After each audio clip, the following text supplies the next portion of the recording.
దేవుని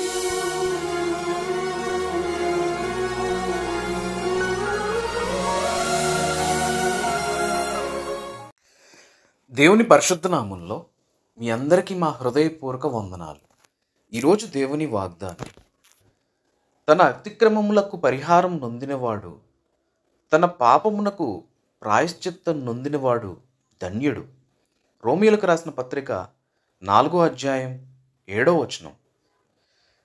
ప్రియమైన దేవుని బిడ్డలారా, ఈ ప్రపంచంలో చాలామంది మాకు సరిగ్గా ధనం ఉంది, లేదంటే పేరు ప్రఖ్యాతులు ఉన్నాయి, జీవితానికి సరిపడినటువంటి ఆస్తులు అంతస్తులు ఉన్నాయి, మేము ధన్యులు అని అనుకుంటూ ఉంటారు.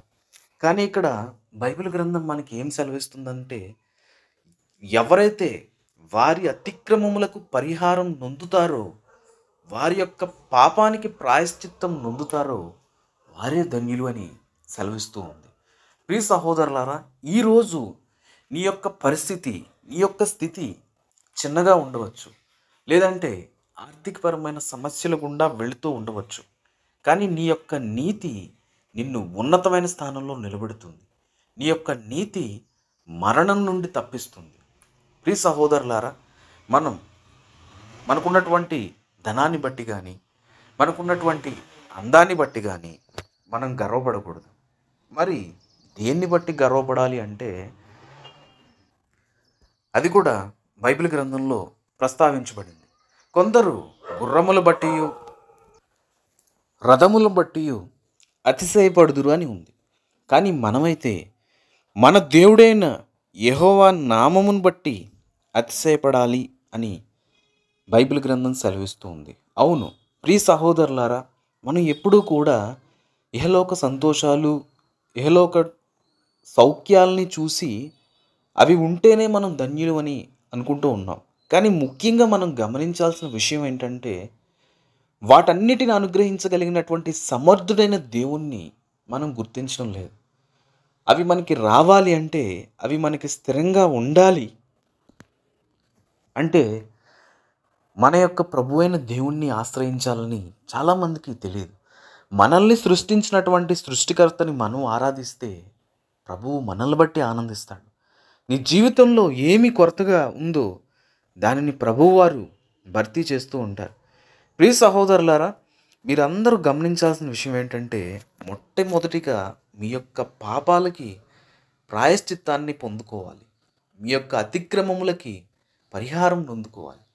ఎందుకంటే ఈ రెండు కూడా నీలో ఉంచుకొని నీవు పరలోక రాజ్యం వెళ్ళాలి అని అనుకుంటే అది ఒక కలగా మాత్రమే మిగిలిపోతుంది. నీలో ఉన్నటువంటి ద్వేషం, కోపం, పాపాన్ని కలుగజేసేటటువంటి సకల విధమైన దుష్టత్వం నీ నుంచి తొలగిపోవాలి. నీ నుంచి అవి ఎప్పుడైతే వేరు పడతాయో, వాటి నుంచి నువ్వు ఎప్పుడైతే దూరంగా జీవిస్తావో అప్పుడే నువ్వు దేవునికి దగ్గరగా జీవించగలవు. మనం ఎల్లప్పుడూ కూడా ఆయన యొక్క ఆజ్ఞల్ని పాటించి మనం నడుచుకోవాలి.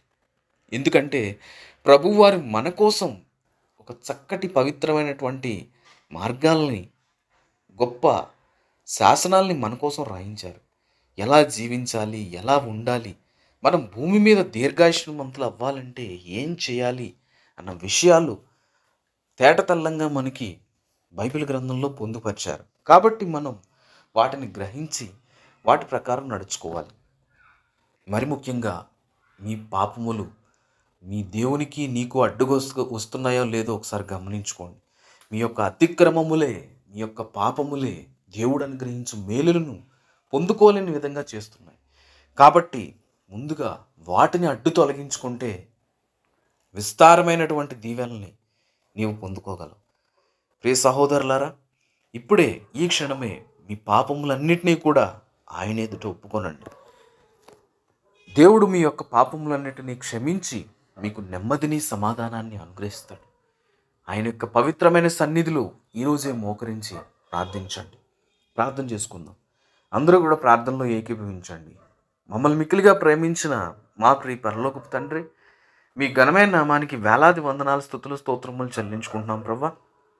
అల్పులము, అయోగ్యులము, ఎందుకు పనికిరానటి వారు నాయనా, ఎన్నిక లేనటి వారు మమ్మల్ని ప్రేమించి మమ్మల్ని కాపాడారు.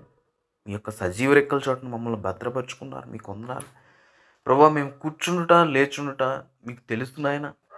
మేము మా నోట్లోంచి మాట కూడా మేము బయటకు రాకముందే మేము ఏం పలుకుతామో కూడా గ్రహించగలిగినటువంటి మహాశక్తివంతుడైన దేవుడు తండ్రి.